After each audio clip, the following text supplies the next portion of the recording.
Assalamu alaikum warahmatullahi. 'Yan uwa ga masu tambayoyi akan wannan platform da ya fito a yau. So tambayoyin naku sun fi ƙarfi ta fannin wajen yin rijista ɗin nan. So zan nuna muku yadda za ka yi rijista sa'annan da yadda za ka saka kuɗi a cikin wannan platform har yadda za ka yi withdraw a ciki. So abin da za ka yi na farko za ka danna akan nan da aka sa rijista, sai ka zo ga wani gu nan da aka sa mobile number, gun phone number ne sai na biyu za ka kwafi wannan lambobin ka saka su a wurin.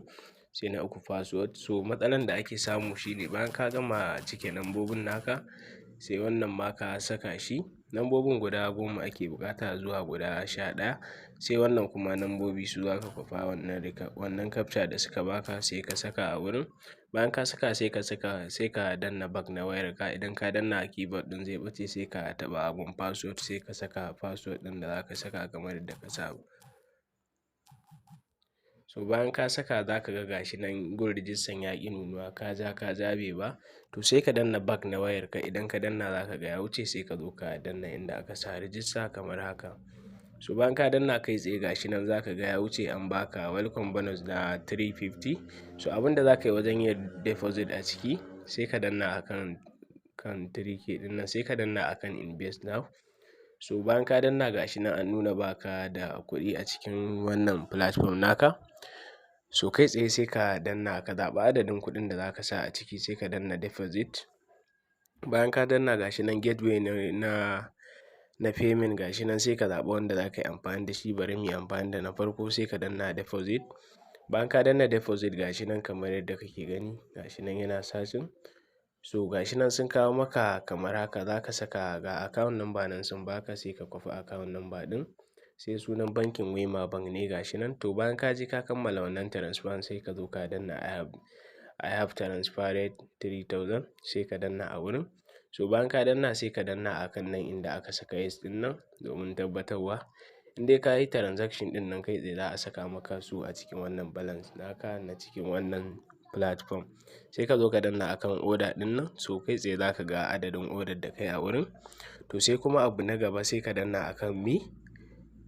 Bayan ka danna akan me sai ka je ka yi binding na bank account naka domin idan ka yi withdraw a ringa saka maka kuɗi a cikin wannan account da ka yi binding nan.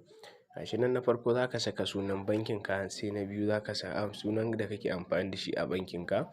Sai na biyu za ka saka account number, sai na uku za ka zaɓi bankin da kake amfani da shi kamar haka. So bayan ka zaɓa sai ka zo ka danna akan nan da aka saka submit. So bayan ka yi submit ya zama successful sai ka zo idan za ka yi withdraw kuɗinka minimum na withdraw daman 1000 ne kamar yadda kuka sani sai ka danna akan withdraw.